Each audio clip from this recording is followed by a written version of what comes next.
दरिया में तूफान क्यों नहीं है, तेरे दरिया में तूफान क्यों नहीं है, खुदी तेरी मुसलमान क्यों नहीं है। अब है शिकवाए तकदीर यज़दा, तू खुद तकदीर यज़दा क्यों नहीं है।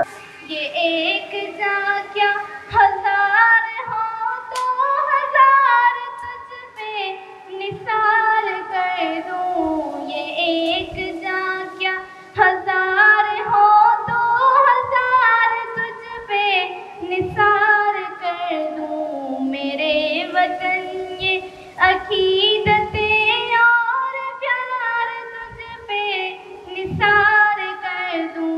मेरे बच्चों संभाल के हम आए हैं तूफान से कश्ती निकाल के, इस मुल्क को रखना मेरे बच्चों से।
मैं इवेंट के हवाले से ये कहूँगी कि 14 अगस्त डेफिनेटली हमारा इंडिपेंडेंस डे है और हमें अपने आगे आने वाली नस्लों को, बच्चों को इस तरह के इवेंट ऑर्गेनाइज़ करके उनमें ये जोश जज्बा और इस दिन की अफादियत को ज़रूर इनकलकेट करना है ताकि आगे नस्लें हमारी इसी जोश और जज्बे के साथ इस ओकेजन को भी मनाती रहें। और मैं एक शेर के साथ वाइंड अप करूँगी, नहीं मायूस इकबाल अपनी कुश्ते वीरा से, ज़रा नम हो तो ये मिट्टी बड़ी ज़रखेज़ है। साथ पाकिस्तान की नेशन के लिए यही पैगाम है कि आप अपने मुल्क की तरक्की के लिए और पर्टिकुलरली अपने मुल्क की तरक्की के लिए हर लेवल पे कंट्रीब्यूट करें। ज़रूरी नहीं है कि आप किसी सेक्टर में हो या आप किसी जॉब में हो तो आप उसमें पार्टिसिपेट कर सकते हैं। ये जितने बच्चे थे जिन्होंने आज पार्टिसिपेट किया, इनकी मदर्स ने इनको प्रिपेयर कराया, उन्होंने भेजा। वो हाउस वाइफ थी, सारी वर्किंग वुमेन नहीं होती, लेकिन हमारा एज ए वुमेन हर स्टेप पे, हर जगह पाकिस्तान के लिए हम कंट्रीब्यूट कर रहे हैं। तो आप अपने फीमेल से स्पेशली सब लोगों से मेरी एक रिक्वेस्ट है कि आप जहाँ जिस लेवल पे भी काम कर रहे हैं उसके लिए सबसे पहले अपना अवलीन मरकज़ जो है पाकिस्तान को रखें। पाकिस्तान जिंदाबाद। ये सोशल वेलफेयर डिपार्टमेंट का इदारा है, वुमेन डेवलपमेंट सेंटर। यहाँ पाक मरकज़ स्कूल चल रहा है, उसके बच्चों ने भरपूर आज परफॉर्मेंस दी है 14 अगस्त के हवाले से। कोविड के तनाज़र में मुख्तसर प्रोग्राम रखा गया है, लेकिन इस मुख्तसर प्रोग्राम में बहुत अच्छा परफॉर्म किया है। और आज 14 अगस्त का दिन तजदीद अहद का दिन है और ये उन कुर्बानियों की हमें याद दिलाता है जो इस पाकिस्तान को हासिल करने के लिए हमारे आबा अजदाद ने दी, और तकमील पाकिस्तान के लिए हम सब ने मिलकर जिद्दोजहद करनी है। इसीलिए हर साल ये 14 अगस्त का दिन मनाया जाता है। 14 अगस्त के हवाले से मेरे हर पाकिस्तानी शहरी के लिए मैसेज है कि ये प्यारा पाकिस्तान है, हमने मिलजुल कर इसकी तामीर और तरक्की के लिए अपना किरदार अदा करना है और हर फर्द ने अपनी ज़िम्मेदारी निभानी है।